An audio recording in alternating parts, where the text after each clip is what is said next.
Hey there guys, and welcome back. Just wanted to give you guys a little taste of another card game, because my sister's coming home tomorrow from the Marines for Memorial Day weekend. She wanted to play this, so I picked up 2 starter decks for white Schwarz.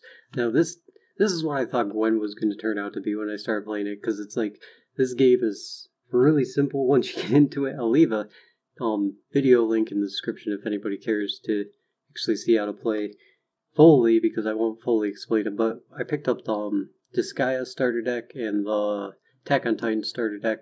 It's basically a card game with like all the animes and stuff, so Weeb trash, yeah. But we got these are starter decks. This one's the Disgaea one, which actually has some pretty cool art, better than the Attack on Titan one in my opinion.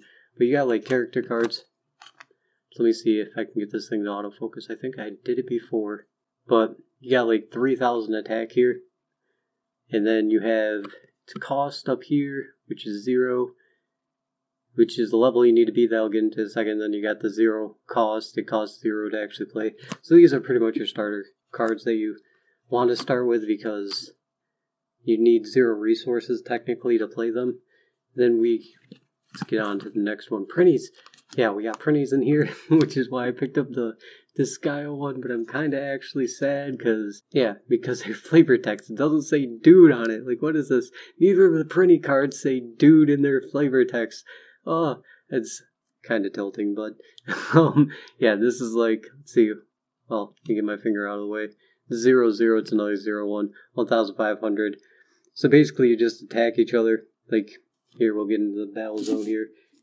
You got these 3 center stages where you play your cards, and then you attack the one in front of you, and depending on who has more power, that's who wins the battle.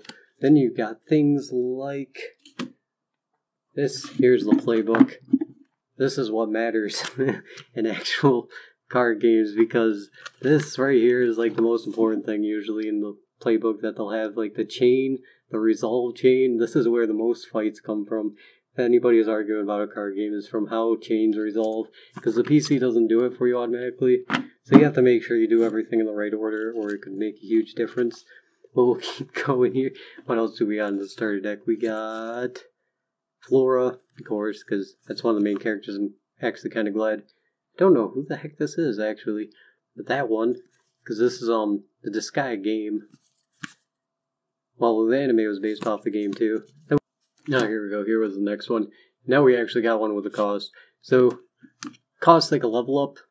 You need to be level 1, which kind of interesting about this game is that you level up the more closer you are to losing. So the closer you are to losing, the higher level you are, then the stronger cards you can play.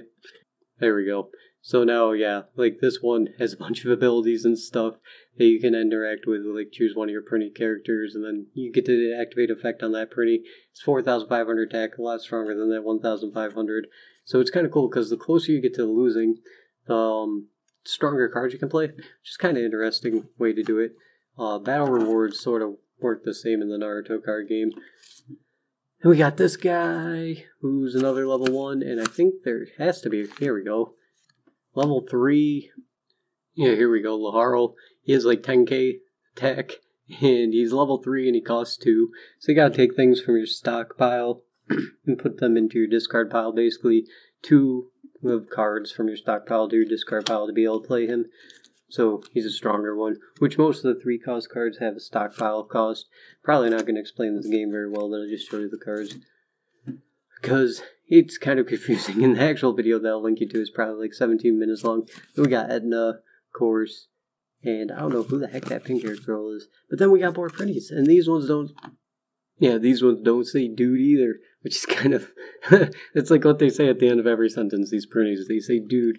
They're basically like, there's souls that are trapped in hell, and they gotta earn gold coins to get themselves out of hell by doing just like crazy things, and that keeps taking away their money, which is like one of the comic things about the game and stuff. Then we got Laharo again, female Laharo, which that's a whole confusing thing. We got normal Laharo, the chibi little guy. These games are so good, Disgaea games. I think this guy's actually from the 4th one, because I do not remember him, and I did not play the 4th one. And we got the main card again, except they give you a shiny one in the starter deck, of course, because they usually give you one shiny card. Then we got huge robot thing. We got climax cards, which are actually kind of interesting because they have a little effect and you can only play one per turn. They also block damage and stuff. Like you reveal one of these and it'll block damage. Get into that in a second.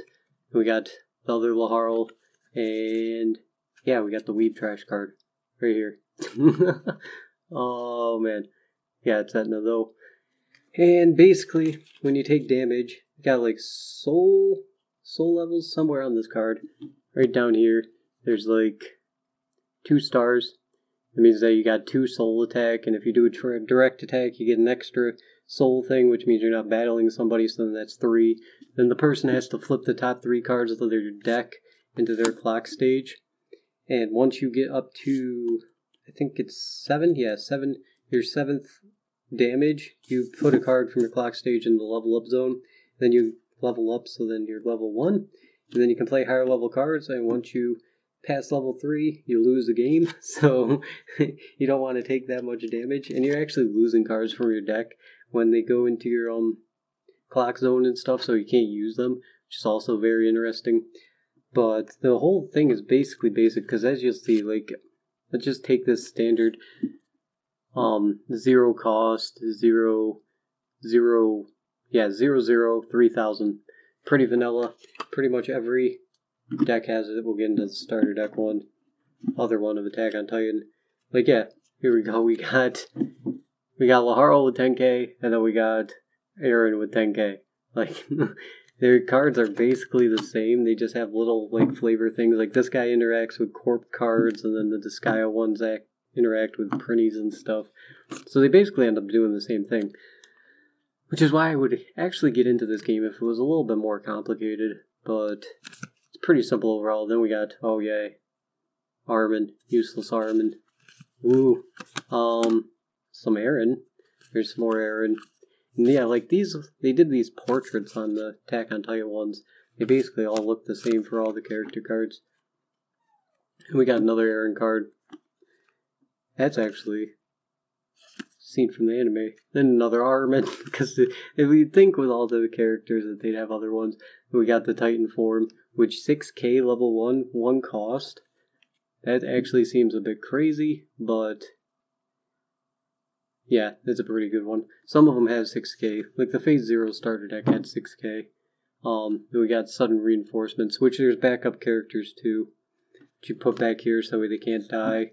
And then the ones on the center stage can die if they get attacked by somebody with higher attack than them, and then they get flipped upside down, and you can pay to save them. But if you don't pay, then they go to your stock, so you can actually use them to pay for more stuff. And what's kind of cool, yeah, when you flip a card when you're taking damage, if you flip over one of these cards, right, one of the sideways cards, like this, because every deck has 8 of them, you just cancel out the damage from that attack, and it all goes to your discard pile instead, so you actually don't take as much damage. And I think I just lost track of where I was on this. Yeah, there we go. Oh, we got Connie. The emblem on their backs, which is like an event card. It just gives you a buff. This one, choose one of your corp characters, and that character gets plus 8,000 power till the end of the turn. And they all have like things like that, like different effect cards. Let me see. Actually, give me a second. Oh, never mind. This is this guy's starter deck one. And this one, deal X damage to your opponent. X equals the number of climax cards in your waiting room. This damage may be cancelled. So, I mean, they are different. But usually they're around the same. Like, I think the Phase 0 one has one that does the same thing. You play it and then you get plus 8,000 power. Then we got these climax cards, which actually when you attack, you flip a card too. So, like, you got these things up here that add 2, so that add 2 to your soul when you attack. So if you had a 2 soul character, and you flip this, then that'd be 4 damage that you're doing. So that adds on to it too. Some of them, like this one, if you flip this on your trigger step, then you're not going to get any bonuses. We got another one, which this one, all your characters gain plus 2 soul. And this one gives them plus 1 soul. Yeah, I'm pretty sure this one's the same, because I know the Magical Madoka starter deck had the same exact one. Yeah, all your characters get plus 1,000, plus 1 soul. oh, this one only has 2 sets of all your characters get plus 1,000 plus 1 soul, but they're different pictures. And then the other 2 are the same as that other card, which I just lost.